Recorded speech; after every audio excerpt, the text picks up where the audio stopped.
Olá, meu nome é Karen, eu sou psicóloga há 15 anos e eu trabalho com a psicanálise tradicional e com a psicanálise winnicottiana.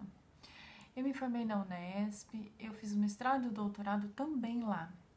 No mestrado, eu trabalhei com a psicanálise tradicional predominantemente e depois, no doutorado, eu já trabalhei especificamente com a teoria winnicottiana.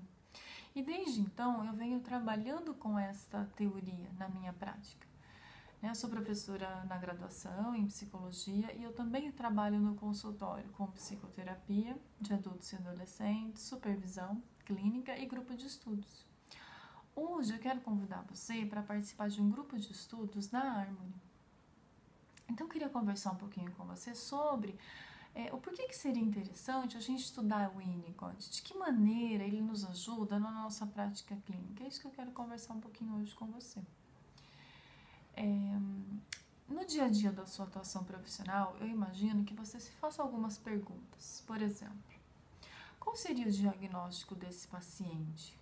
Qual seria a forma melhor de intervenção que eu poderia ter para atender a demanda desse paciente? A queixa que ele tem, o sofrimento que ele tem? Acho que essas são perguntas que nos acompanham no dia a dia da nossa atuação. E eu entendo que o Winnicott nos ajuda a responder essas questões.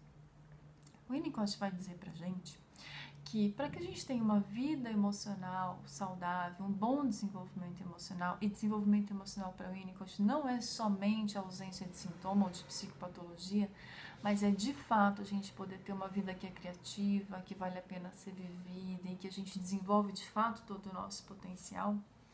Para que a gente tenha isso, para que a gente tenha qualidade de vida nesse sentido de desenvolvimento emocional, a gente precisa ter cumprido algumas tarefas em termos de desenvolvimento. Isso é um critério, e teoricamente ele apresenta isso para a gente, isso é um critério importante em termos de diagnóstico, um parâmetro importante. Porque a gente precisa ir aprendendo a identificar se o nosso paciente conseguiu cumprir determinadas tarefas emocionais. Se emocionalmente ele conseguiu amadurecer o suficiente para que aquelas tarefas emocionais pudessem se cumprir. Isso dá a ideia de diagnóstico, do momento emocional, diagnóstico como um todo, e do momento emocional que o paciente está vivendo naquele momento, naquela sessão. Então, o Winnicott oferece uma teoria que dá essa referência para a gente. E além disso, o que é muito importante também, ele oferece para a gente a possibilidade de pensar a diferença entre manejo e interpretação, que é muito importante também. Porque a partir do momento que você entendeu qual é o momento emocional que esse paciente vive, é importante você saber qual é a melhor forma de atuar e de fazer uma intervenção, de maneira que a sua intervenção seja eficiente. Como recurso técnico, a gente pode pensar no manejo e na interpretação. Então, qual é o momento emocional que o paciente vive? Qual desses recursos técnicos seria mais interessante ser usado nesse momento, em função desse momento emocional que o paciente vive? Então, olha só, o Winnicott oferece um referencial teórico para a gente refinar o nosso olhar sobre o paciente e oferece a possibilidade da gente ampliar e refinar também o nosso recurso técnico para que a gente tenha mais recursos para fazer uma intervenção que seja mais eficiente com o paciente.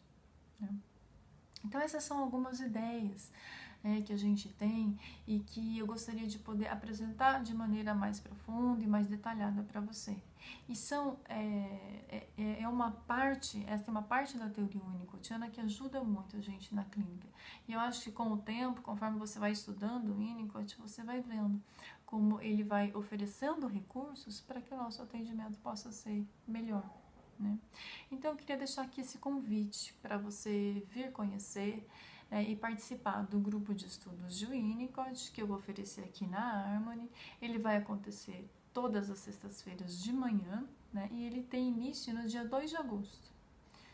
Venha conhecer, eu acho que vai ser interessante para você pensar um pouco sobre a sua prática clínica e ampliar um pouco o repertório profissional que você já tem.